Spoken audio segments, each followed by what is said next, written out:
Hello everybody, welcome back for some StormGate action. You guys really watched a lot of that last video, so we had to do a little follow-up.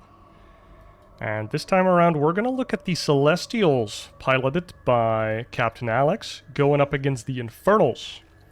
From ISanych, we've seen ISanych before. So he has been playing a little bit more of this early access version of StormGate. Like, I'm pretty sure that I've covered some of ISanich's games in the beta from like February. I guess we should call that the alpha. Now, one of the things that really changed up is that the Hexen was introduced as a tier 2 unit from the Conclave, and you get one for free at the start of the game. And the entire gameplay of the Infernals now kind of revolves around it. And the Hexen runs across the map, sees the Celestial, sees the Creation Chamber already, doesn't see any Morph Core, and that's because the Morph Core is on the field building a Starforge. And the Hexen, together with like one or two other units in the Infernals, now have a teleport back ability, so kind of what Zero Space has for an entire race. They gave them to a couple units in the Infernals. Gaunts now spawn in pairs, so two of them things. And they still spawn the Fiends with Infest, but the Gaunts no longer have Infest right away. They need to research Plague Axe from the Ritual Chamber. And so instead they use the Hexen that has like a little skull summoning ability. And that like is kind of like a flying Baneling basically. Does a bunch of damage and then it infests people. So still the Infest ability is being used. The Vector coming out of the Starforge here being chrono boosted or surged by Captain Alex, and is going to try and do a lot of harassment with these super fast Vectors. Trying to do some kiting here. The health tower is seemingly very important in this matchup, because all of this skirmishing that the Celestials and the Infernals will be doing, I mean, and health tower helps a lot with that. Speed tower is also very useful for that. Vector picks up a low health pickup, and boom, back to full health, baby. And more Vectors are coming out. ISanych giving up his attempt to get the health tower for now. Wants to have a couple more units before he does that. The other side of the map, Arcship not doing too much, just Vector production so far. 3 on the field already. The Brutes are coming out to fight. These are the big melee guys that if they die, they do spawn 2 Fiends. Oh my god, look at these Vectors just moving, scooting, and shooting.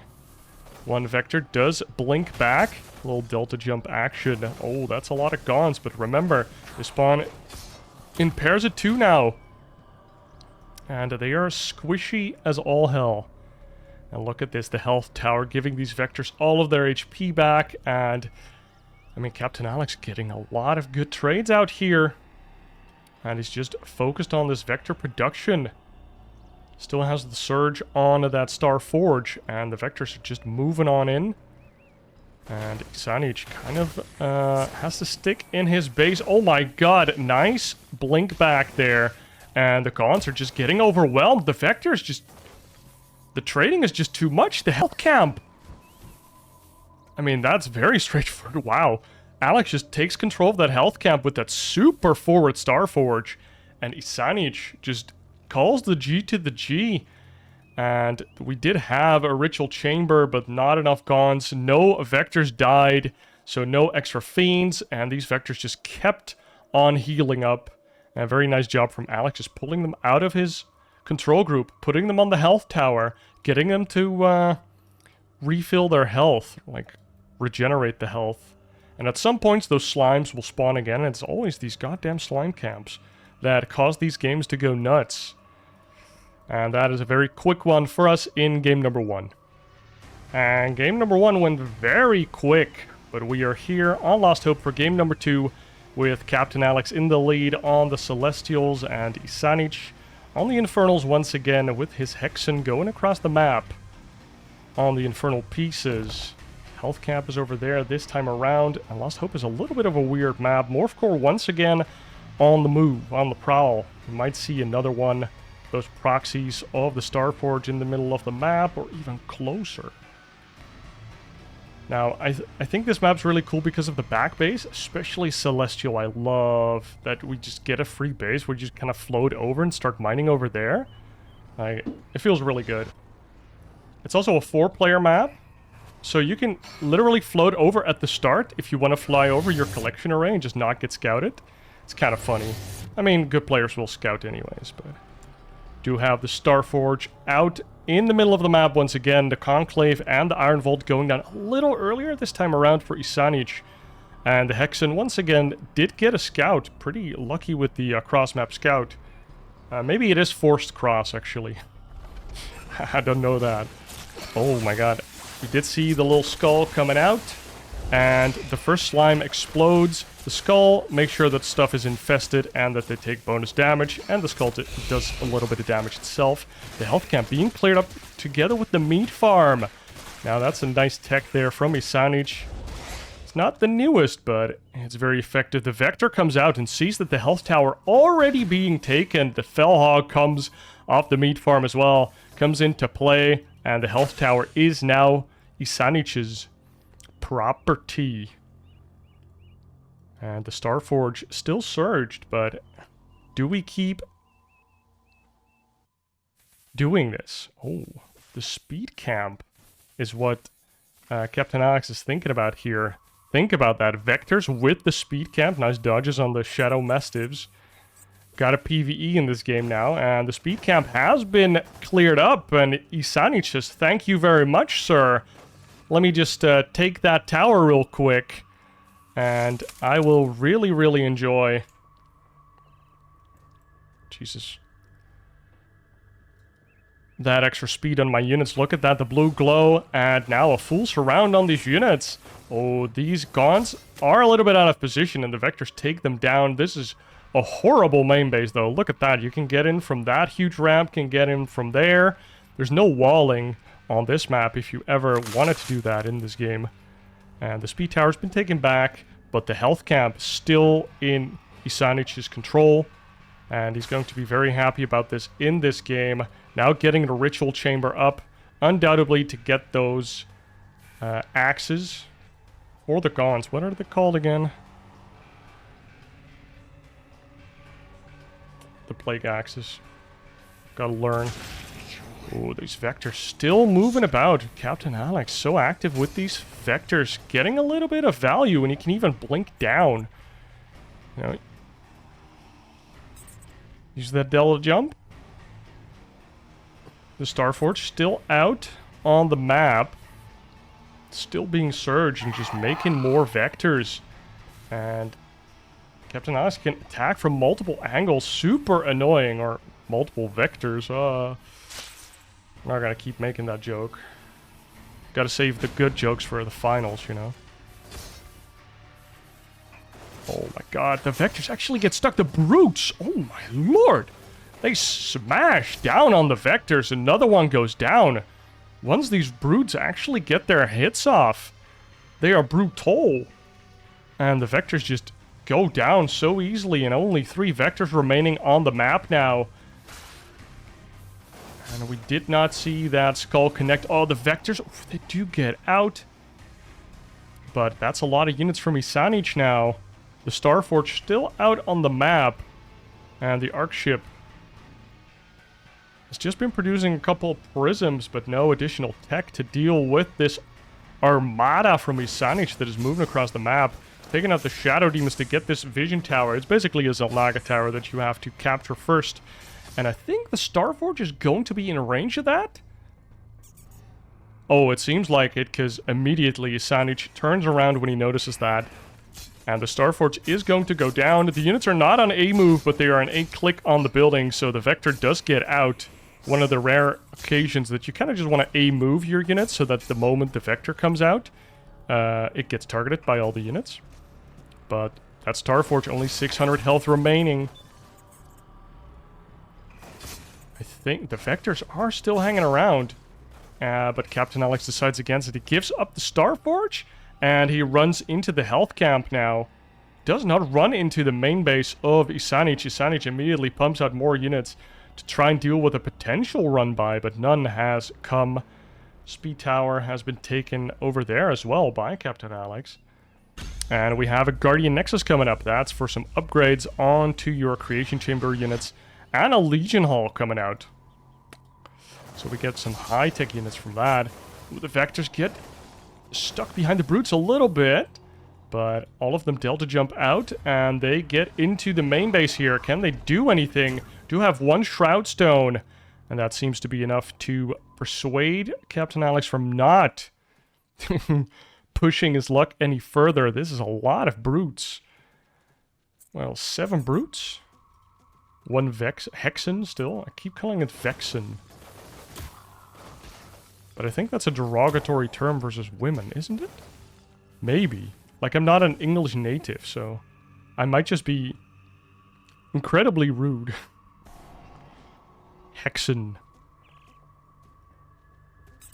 And ISanych, it's so weird for me to see Infernals not expanding rapidly at all.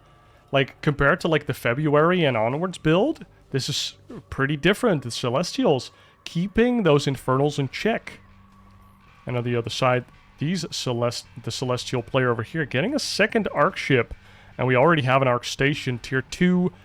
It's basically a mothership and a command center morphed into one. And, oh, we have Seraphim, so that's kind of like Rocketeers. They're aerial units. We also have the Kree. They do have the rollout, so they do a little bit of AoE damage when they hit this army, but this army is huge. And we have 1 Seraphim, and they do some extra damage to creep, so that's not really going to help versus the army of ISanych. We do get all of the photon overcharges out here. Sovereign's Watch. I mean, photon overcharge just sounds better. But all of those are now on cooldown. You have 3 in your top bar. All of them going down. And ISanych throws down an effigy with his top bar. Gets all of his white health back onto his army. And is trying to move in for the kill here. More Gaunts moving across the map. Not expanding behind this. Just trying to kill Captain Alex here. And 1 Seraph does go down. And a second one also goes down, and no more overcharges, and Captain Alex just calls the G to the G. Does not have additional defenses ready, only 1 node that could help defend this kind of a photon cannon. And just got caught in the middle of trying to do too much. He was trying to make Kree, but also trying to make the Seraphims. And, I mean, the overwhelming amount of Brutes and Gaunts just take him down in game number 2, which means that we get a concluding game number 3.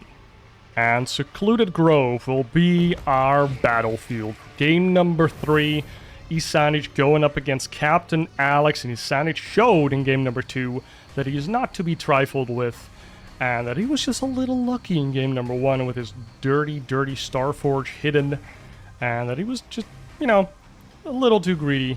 Hexen going across the map, as well as the Morph Core once again. Creation Chamber going down, so probably going to have another Starforge here. And the Hexen and the Morph Core actually pass each other here. Oh, and the Hexen does have enough vision range, sees the Morph Core, and starts attacking it. 5 damage per shot. And the Hexen, oh, the Hexen is moving across to this position. Probably a standard Starforge position for the Celestials. Morph Core, of course, can become any building of the Celestials outside of like a power field that is produced by any building. Oh my. And the Starforge is already done. These Morph Cores make their buildings so fast. Like, way faster than this Creation Chamber, for example. And the first Vector's already out. We do have another meat farm. And the Hexen is down. We have a little bit of skull action coming down of ISanych. And he's sending out the Gaunts. He's sending out the Brutes. He wants to fight for this health tower. But the Vectors are so close. It's already being surged. But the Vectors, if they take damage now, especially from these slimes, they can't regen it until the health tower is done. So maybe that is ISanich's plan. He's like, I'll let you take care of all these dirty, dirty slimes, and then I'll come in. There's no veterancy on these Vectors, but ISanych is moving in. The meat farm does go down. And I think the best thing for him would just be to wait. Just let the Vectors waste their time over here, but maybe the critical mass is on the side of the Celestials. Oh, look at these Vectors. Boom, take a bunch of damage from the Slimes. Only 3 remaining. And another one of those skulls from the Hexen comes out. And, oh, that's why ISanych is fighting for the camp. He wants to use those Slimes to make more Fiends. Those can do damage, tank damage, and now the health tower is being taken. ISanych is trying to fight for it. The Hexen is being targeted down, and it does go down. And the Gaunts do not have their Plague Axes yet, so no more Fiends for ISanych for a little bit here. And, oh, we do get some nice swipes from the Brutes on top of these Vectors. And still this health camp is now for ISanych to enjoy. And we do get the Ritual Chamber here for ISanych. So probably going to be looking at those Plague Axes. 3 Vectors still on the map. 2 more going across. Or coming... I don't know where those come from. He's not producing them at home. So I don't know where he went. Maybe he misclicked or something. Oh, and the Starforge is now being beaten and bruised by 1 Brute. The Vectors run into the main base. There is a meat farm here, so these Fellhogs will delay these Vectors from doing a little bit of damage. No Shroudstone, however. Oh, and these Gaunts are in immediate danger. One of them almost gets targeted down, but nice SimCity making it very hard for these Vectors to get in range. These Vectors don't have huge range. And now ISanych is successfully driving him away. It looked very bad at the start, but... Oh, the Vectors are... Oh, look at that. They try to target the Gaunts, but their range is so small. No innuendo. That these Brutes can walk up in front, and then the Vectors kind of like bug out. They're like, oh shit, where do I need to go? I want to hit this Gaunt. But there's big Brute guy in the way. And the Vectors taking down the Shadow Demons here on the Vision Tower. So the Xel'Naga Tower. Oh. I don't know if that was a steal, but luckily for both of these players, I suppose it doesn't matter. Most luckily for Captain Alex here on the Celestial Pieces, we see a Guardian Nexus coming out. That is interesting. So he's actually moving out of the Starforge tech here, not producing any more Vectors. He already has a good amount. Like, what is this? 4, 5, 6, 7 Vectors. And the Starforge is being taken down. The Guardian Nexus is going to give us, like, Kree upgrades, for example. So we might see a bunch of Krees. We might also see the Sabers. I really like Sabers. They're so cool. Another Creation Chamber coming out, and another Creation Chamber coming out. Is this Argents, or is it Kree? I would expect Kree versus Infernals, but I like Argents. They're just cool. Vector's trying to take down another Observer Camp, but ISanych is here to say something about it. He's like, thank you for clearing up one of these demons. I'll take the other one and take all of the vision. And that, like, both of these towers just give you basically vision of almost the entire map, which is kind of crazy. Oh, these Vectors. Oh my god, that's a bit of a painful rally. Does get one of the Gaunts, which leads me to believe that it's actually doing this on purpose, but the Brute movement is just making it look a little bad. The cool thing about this map is, like, these Luminite and Therium towers on the sides. It's like free resources, like an oil derrick in the Red Alert games. Oh, and here, here do come the Kree. They already have their rollout upgrade from the Guardian Nexus. And that means that when they hit onto these Gaunts, they immediately do some AoE damage. Oh, these are big oozes, not slimes, oozes. Very different in name only. So we see Vectors and Krees, both super fast units.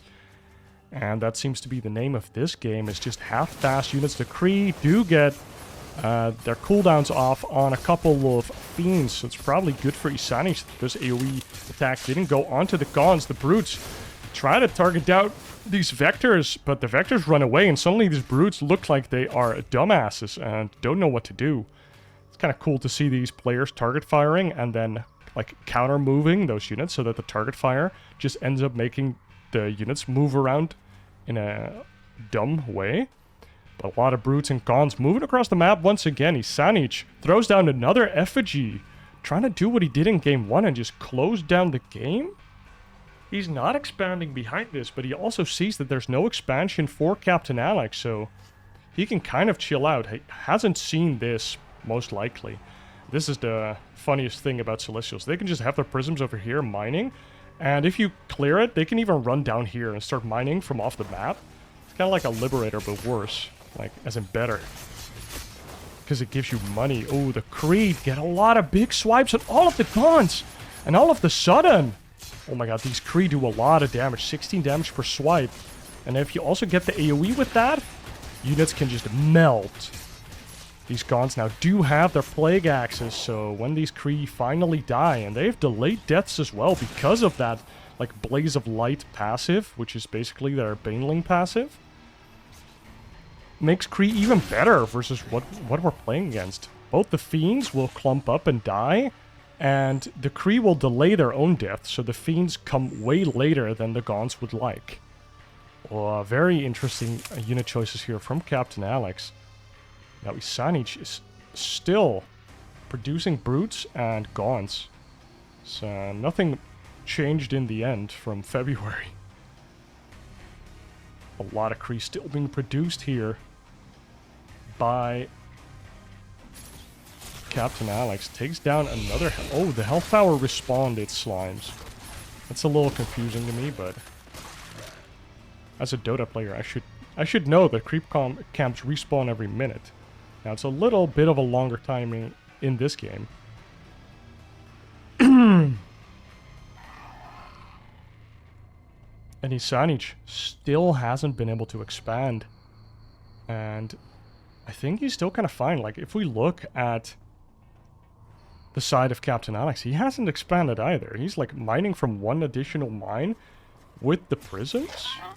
He hasn't taken any of the resource camps. But ISanich's supply is kind of looking terrible. Holy moly. I don't know if that is just the units costing less supply, or his army just being way smaller. We do get a Magmadon with the with trample? Not yet. Don't have the Demon Hoof Tremors yet, but... Oh, the trample's innate, of course. They keep changing that around.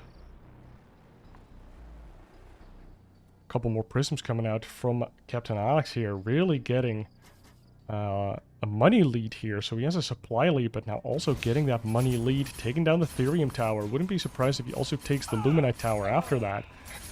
And that's going to put a clock on ISanych here. Either expand yourself and contest some of these towers at the bottom, or take your own at the top, or move across the map and do some damage.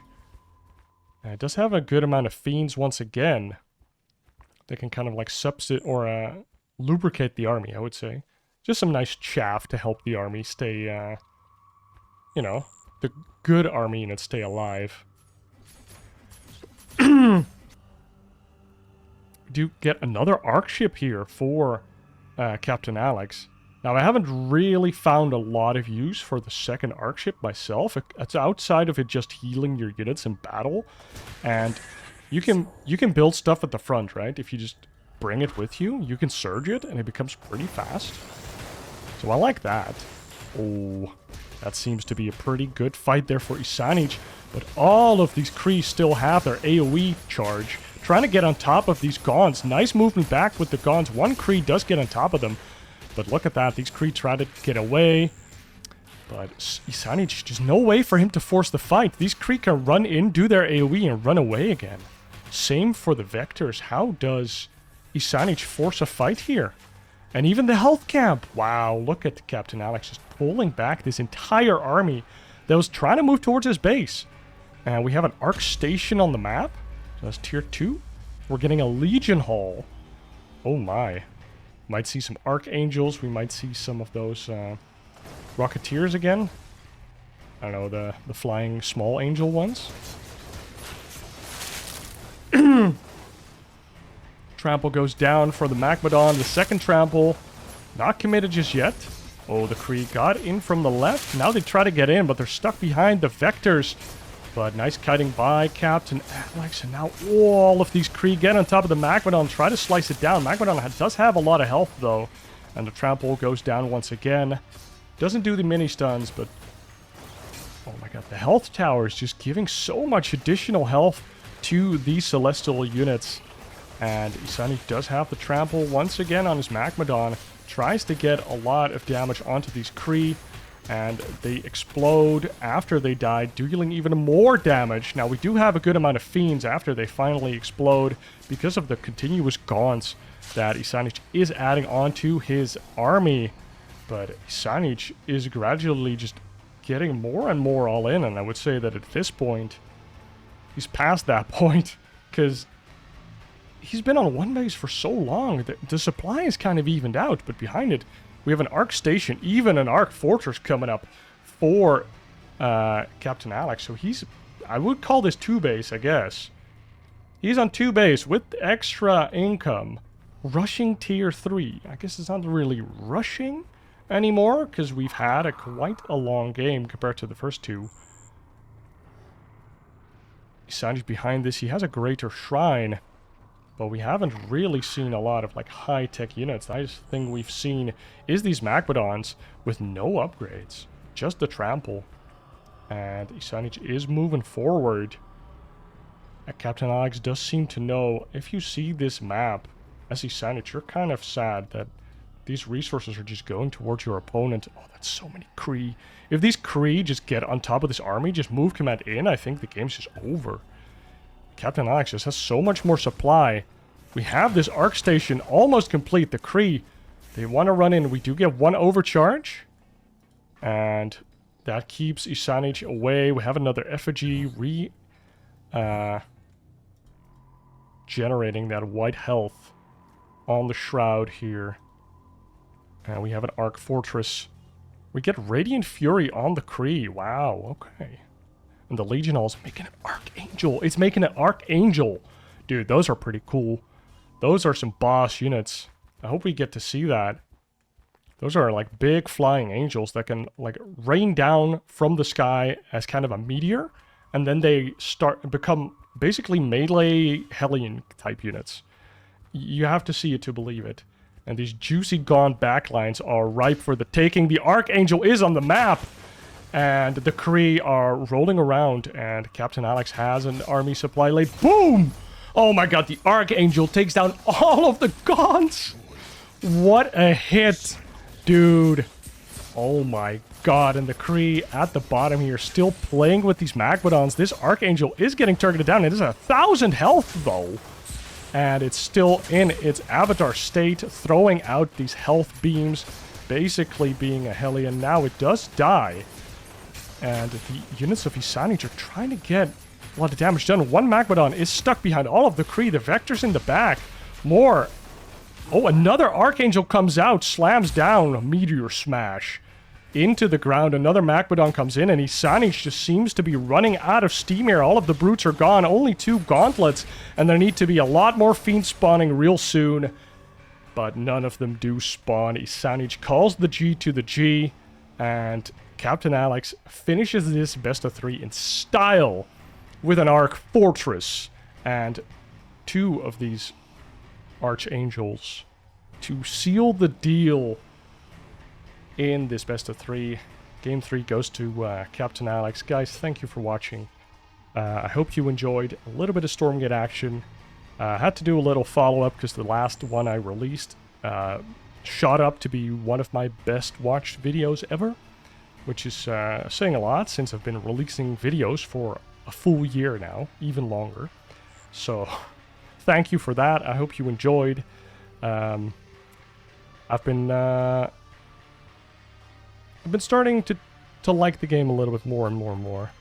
It's how you develop a passion for anything, basically. Continuous exposure, and especially these Celestials, are something I've taken a liking to. They play a lot like, or similar enough to, the Empire of the Rising Sun from Red Alert 3, which was the first RTS that I ever took seriously. And that was just before StarCraft 2 came out, so wasn't that long, but It just, it's scratching that itch for me, you know, and they have some cool units. You haven't seen any of the cool ones, I have to say. I like Argents, I like Sabers, you know, these units with some more identity outside of just, I'm super fast and I do a lot of damage, which, I mean, Kree and Vectors are very good at that, though. So, can't blame you for trying to use those units against all of these Gaunts and the Fiends that will spawn after that. You don't want to get stuck underneath a Magmadon with your Sabers, for example, because they'll just be sitting ducks and dying. That's my ramble at the end. Thank you for watching. Be sure that you are liked and subscribed. Leave a comment if you particularly want to see more Stormgate, because I've mostly just been doing StarCraft, so I need a little nudge. If you want to see more Stormgate, feel free to suggest any game from any tournament that I can get my hands on, replay-wise. For example, the TANC, they release their replays publicly, which is very nice. That's the end of it. Thank you guys for watching. I hope you enjoyed some Celestial versus Infernal action, and I'll see you in the next one. Cheers.